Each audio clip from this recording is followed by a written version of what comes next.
welcome to EarthAngelTV, the show created by Earth Angels for Earth Angels. I'm Michelle Gordon, and today I'm interviewing Roberta Smart of Hidden Pathways.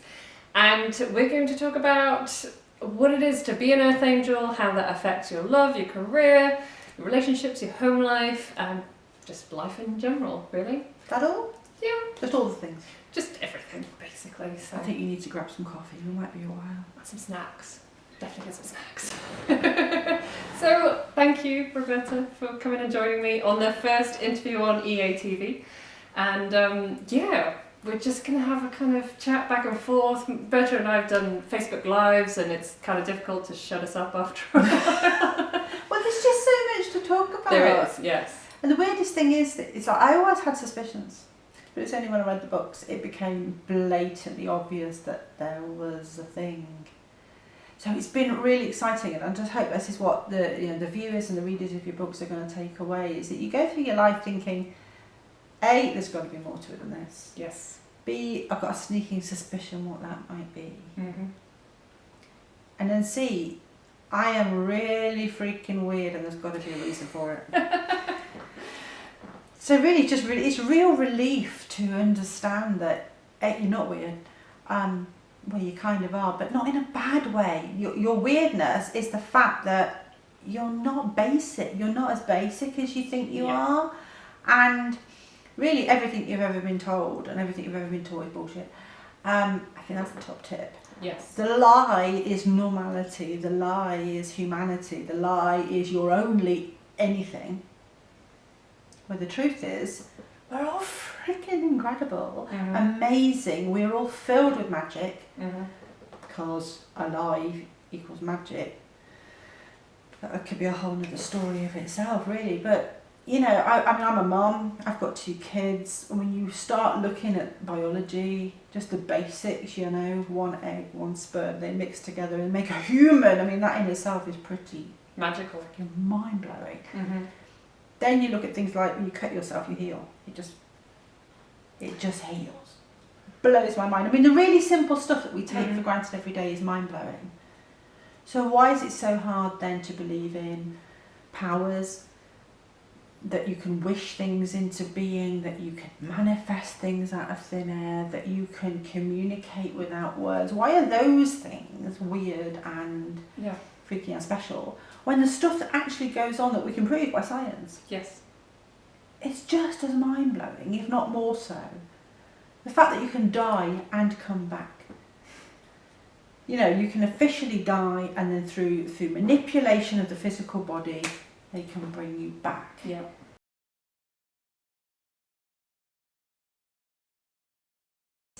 Being on a planet where you're driven to help people all the time, even to the point of self-injuriousness, if that's a word, that you put other people to your own detriment. Absolutely, that's the phrase. You know, it's a ridiculous thing, and you know you shouldn't do it, and you know it's no good for you, and you know you haven't got the time or the energy or the patience. But the drive, and don't get us wrong, this isn't, well, you're just a mug. This is a drive. It's literally a force beyond you, that when you hear of someone with a pain, you respond to it. Yeah. When you see someone that has a need and it emanates from them, loneliness. These are one of the things that trigger us. Loneliness. You give them eye contact.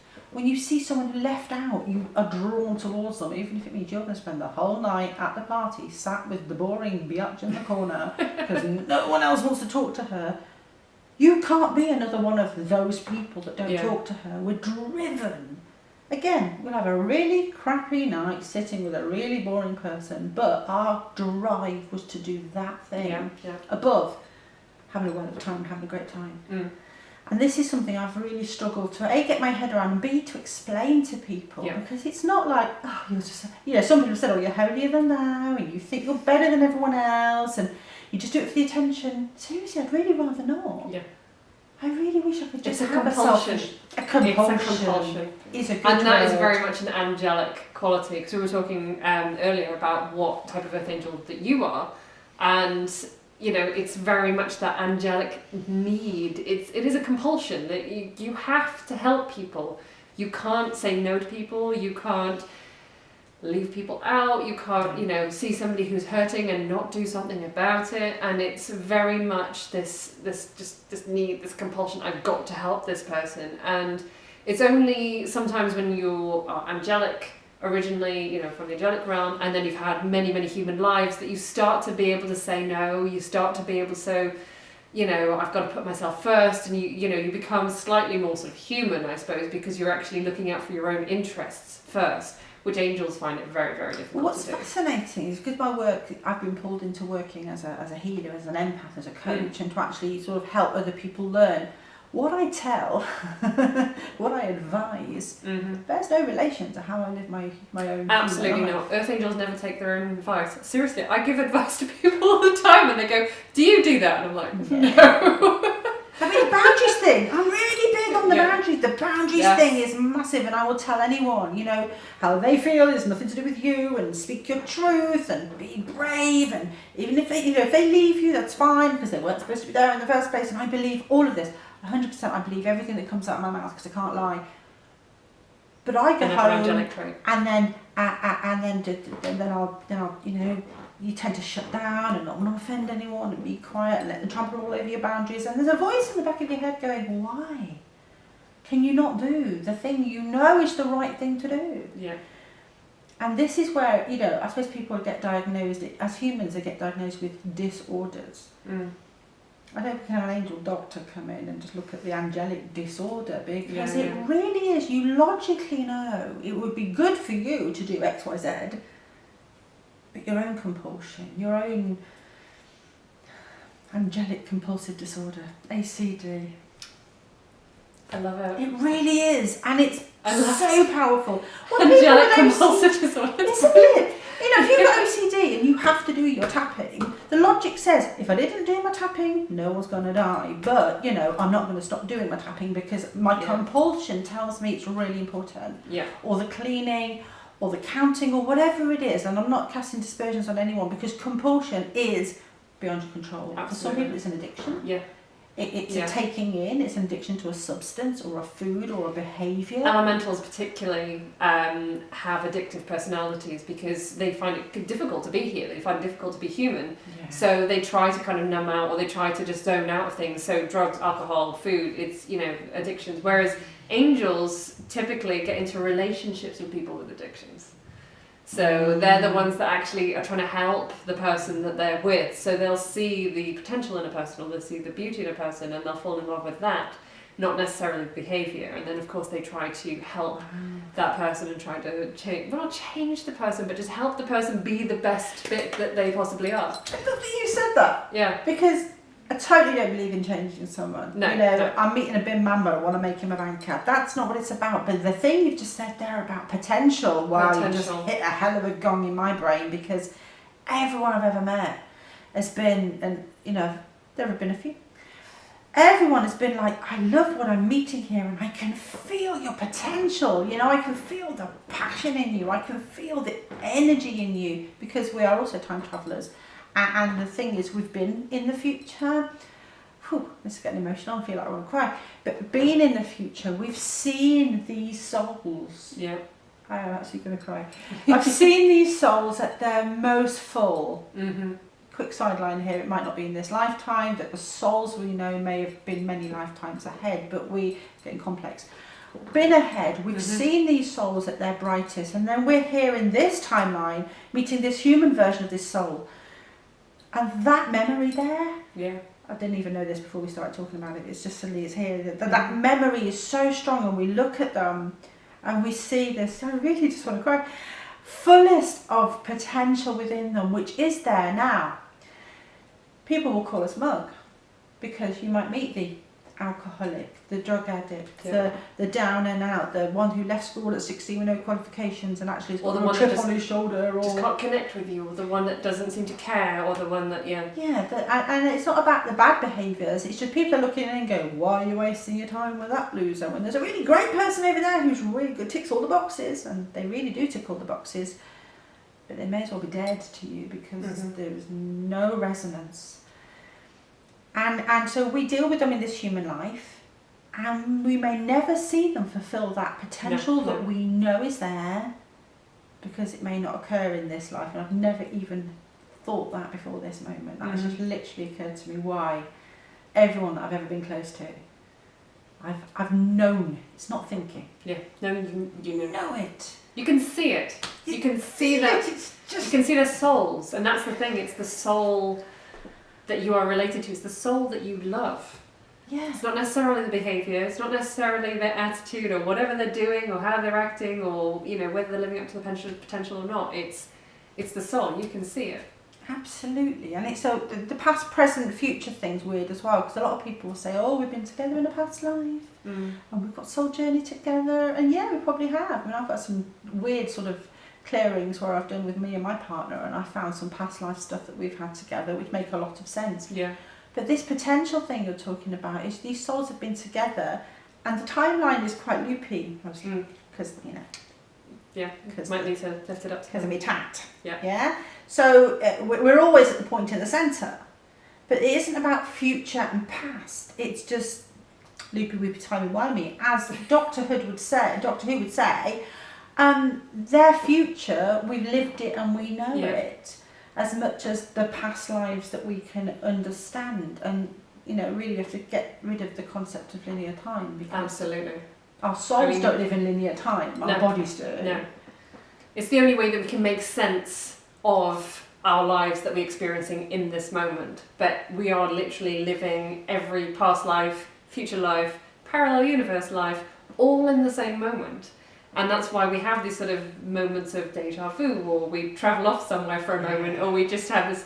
So we are experiencing everything in the same moment, but to make sense of things and to understand things and to not get locked up in a mental institution, we have to experience it in this linear fashion of we're born and we grow up and we go through things, and when we inevitably at some point die, because I don't believe in death, so shuffle off this mortal coil. Yes, well, that particular cycle is over, and then we start another cycle. But yeah, time generally doesn't exist, and I talk quite often about changing time, manipulating time, using time for your own benefit, and I think that is quite, that'll probably have to be another topic for another episode. How to slow time down. Well, yeah, I mean, that's the thing. It's very often, we're doing this kind of magic and we don't know we're doing it. So if you find that you're doing healing work, you're drawn towards helping, you are fascinated by one area of life and you're brilliant at it and you've got no idea where that all came from. If you find you are time travelling out of your body through your memories, your dreams, your visualizations, whatever, or you are doing timey-wimey, spinny-winny stuff, and this is the stuff you need to find out more about. Yeah. This is the why. This, we're sort of exploring here is the kind of why all that stuff's happening. It's totally normal for you. It's really normal for everyone, but most people aren't aware that they're doing it. Yes. So it's like there's a certain amount of awakening of people starting to be aware of something's different. And the Earth Angel kind of concept, it is pervasive in everything that we do. You say to people, well, has anybody ever said you're an angel? And they go, yeah, all the time. Well, there you are then. And we've normalised a lot of stuff. I mean, especially with star people, as we know, there's so many alien movies. The idea of there being aliens among us is so normal that, in fact, whenever I have the quote, the aliens are coming, everybody always goes, but they're already here. And I'm like, yeah, I know, it was a quote from a book before they got here, never mind. But the idea that, there are star people, that there are aliens around, the idea that, angels is pervasive, everybody's heard of angels, everybody knows of angels, whether they believe in them or not is kind of besides the point.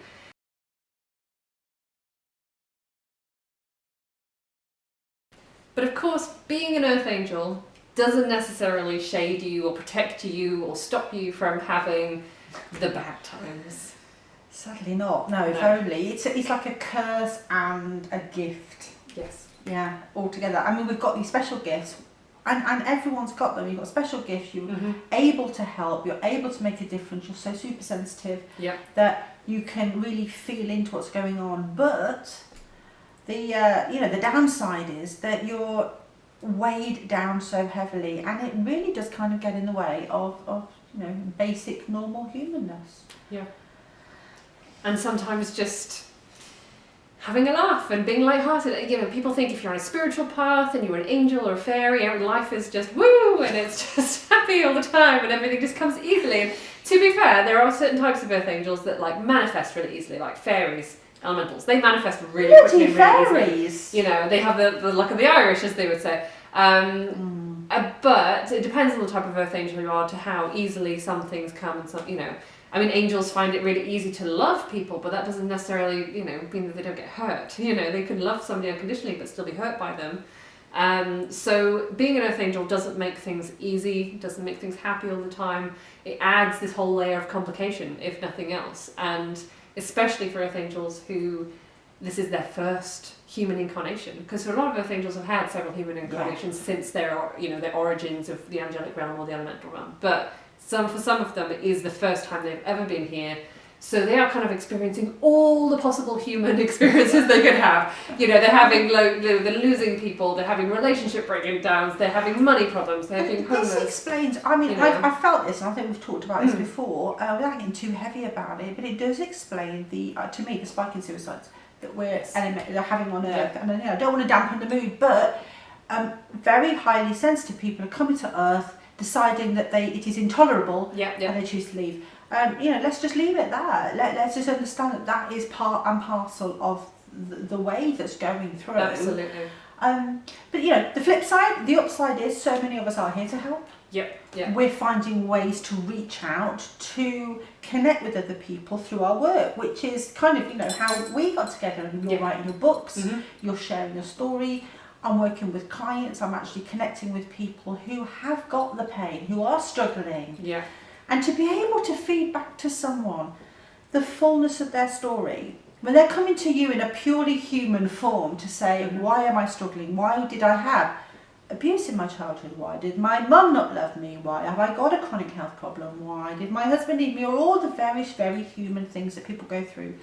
They're weigh, and then by the time they're coming to me, they're kind of going, I don't know what I did to deserve this. I don't know what kind of bad person I am. And for me, it's just such a gift to be able to say to them, darling, it's because you are so full of light. That you have experienced all of this, because quite frankly, had you not, as you stand here in front of me today, you would be basically useless. Had you lived a life of light and beauty and ease and gifts and wonderfulness, you would be nothing more useful than a cabbage. But you have suffered, and you know pain, and you know rejection, and you know it. And here you are now in whatever form. And I'm thinking of one of my own clients personally who is an artist.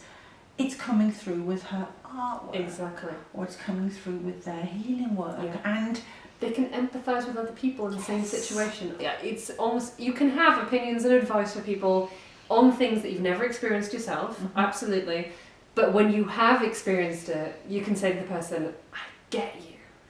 I know what you're going through. I felt it. I've experienced it myself. And if you're an earth angel who's never been on this planet, you haven't had these human experiences, you have to go through all those experiences before you can then connect with a person and go, I know exactly what you're going through. And then that person feels heard and felt, and they know that you get it. And then they know that they can absolutely kind of trust where you're coming from. And you might still give them advice that they don't take, because, you know, they're probably earth angels as well. And it might just take them about 20 years to be able to process it. But at least it's that connection, and that's basically what earth angels are all about. It's about connecting with people. So going back to the suicide thing, so obviously we don't bring down it, but then I don't see death as a bad thing anyway, because earth angels know that we came from another realm, another dimension, and we go back there, we go home. And this is the thing, this planet is not our home, and this is one of the reasons why, you know, we talk about these things, is because we're saying to you, know it's not your home, you feel like you don't belong here. That's why. And we know, you know, we want you to get that you probably don't belong here, but that's okay, because you can find people with whom you belong. You can find locations and places that you really feel a connection to, especially, you know, fairies, they'd be outdoors, you know, mermaids by the ocean. You can feel that connection in different ways. So with, you know, people who are committed suicide, they are going home. It's because, you know, they haven't connected with other people. They haven't connected with a place. They haven't grounded themselves on this planet, and that's why they go, can't deal with this, going home.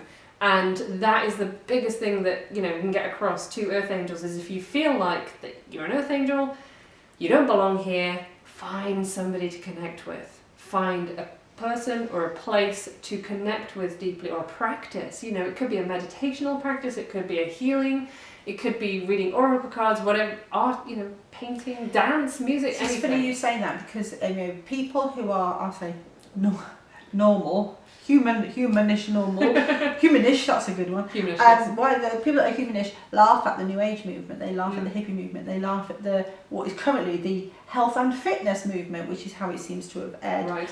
Okay, but there are tribes of people, forgive the word, but there are tribes of people. It doesn't matter what games they're playing, why they're doing it is because they're being called together. So that's exactly the resolution that you're just offering there. If you're feeling isolated, feel what you're drawn towards, you will find your people. Yeah.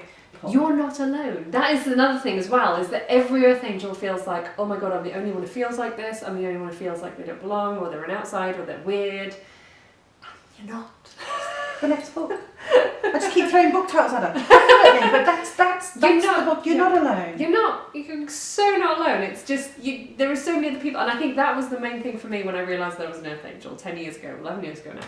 Was that I read this book and I read this description that was me to a T, and I thought, well, if somebody's written a whole book and there's this description and it's exactly me, that means there must be hundreds, thousands, maybe hundreds of thousands of people who feel the exact same way that I do, in which case I'm not weird. I'm not odd, I'm not the only one that's here. And sadly though, it just takes time, and it's unlikely that you're going to find them in your primary school or in your high school. No, it's unlikely you're going to find them in your early 20s in a nightclub. I was lucky to find them in my 20s, I have to admit. That's probably quite rare, and it is great, but you didn't find them hanging out in a nightclub or in your local bar. I found that the local Mind Body Spirit fairs.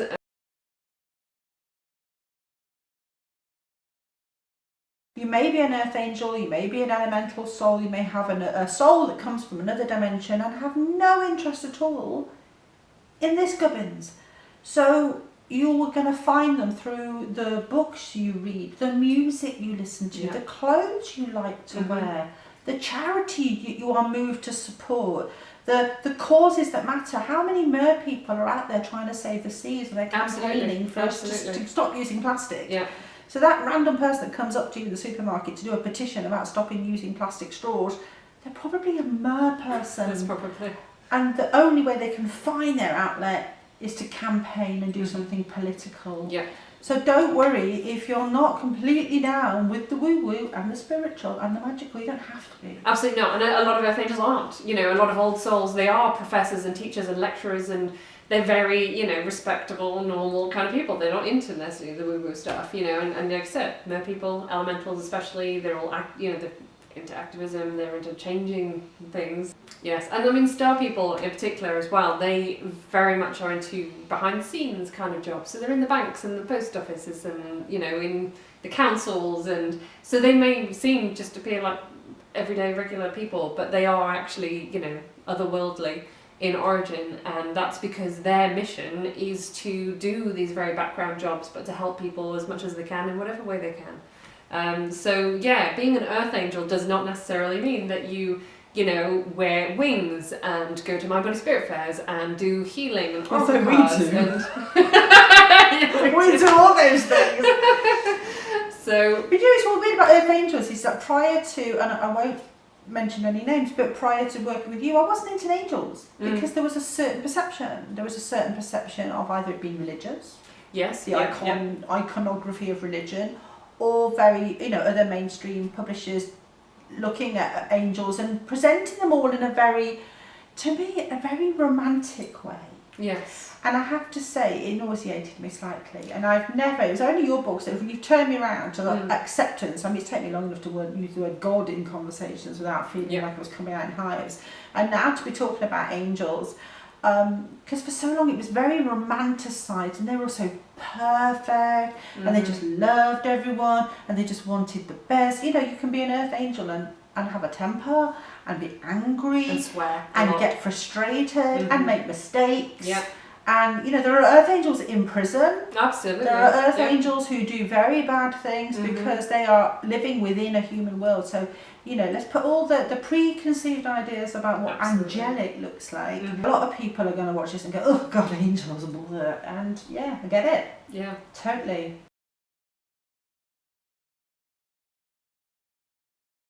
Now I work with clients, I work with people like Earth Angels, people who are suffering within their humanity, to help them see their light. Yeah. And to help them see that the trauma they've gone through has given them a gift, and that gift is theirs to share, and to give them the confidence and the power to dare to see their life that way, to step out of being a victim of their circumstances, and to understand that actually it's probably an amazing thing that happened to them, and they're now going to go forward and kick ass and take prisoners. I worked with a system called 7 Words, so I created, for the sake of helping people, a set of oracle cards, which I'll show you. 35 cards, hand-drawn images, but they're basically all based on simple words. So we have the word vision. So I lift it up to about here, I think. Right up to there. So we've got vision, we've got prayer. This is what one of the trump cards looks like. So you've got the major word yes, and each of these are aspected in a picture. And I use these to read for people. They can buy their own deck, so they can use them at home to read for themselves as a daily oracle, or as ways of making sense of what's not working for you in your life right now. Yeah. Okay, so if you want to give them a shuffle. Yeah. And just think to yourself, what do I need to know? I've picked a card for all of you. What do you need to know? And it's responsibility. And how interesting is this? Oh, I love it. Yeah, have a look. Put this up here. I don't know if it's going to focus. So I use trees as the theme. So here we have the tree goddess holding the world. Now, as Earth Angels, it couldn't have been no better. We feel like we're holding the weight of the world, and that's exactly the image that I. And the look on her face is just like, oh my God, I can't believe I've actually got to do this. But you don't have to hold the weight of the world on your shoulders. You can reach out. You can ask for help. Yes, absolutely. And that's the beauty of the cards. It's up to you now to say, is this telling me I should do it? Or is it telling me I shouldn't? It's for you to work out. It's for you to, if you like to journal on it, ask questions and figure out, well, how do I feel about my responsibility? Am I feeling overburdened? Do I need to take more responsibility? Am I, do I need to step up? And you can question yourself through the cards, get to a place, and then look into the soul to feel like what's working for you. So they can be used in so many ways, and that's just one of the ways that I'm helping people to overcome their angelic compulsive disorder. ACD. So, tell us how we can find your cards, how people can get in touch with you. Okay, so you can go to my website, robertaleesmart.com. You can find me on Facebook, Roberta Smart. You can order these, I can send them through to you wherever you are in the world as well. And there's a link to an ebook. And of course, you can have readings with me whenever you need to. And Roberta does amazing Facebook Lives, so if you follow your page, then you can actually take part in some of Roberta's Facebook Lives, which are really, really cool. So always good fun. It's a real sense of community, so I like to do a live, I talk to my community, and if you're an interesting person, you might even get invited on as a guest, like I did with Michelle. And here we are. So thank you for joining me, and thank you for watching, because obviously we have been talking a little while. I hope that you are having a great day, a great week, and check back on YouTube, subscribe to the channel so that you get the notifications of the next episode, and I'll be posting some more interviews soon. So thank you, and bye. We'll see you again.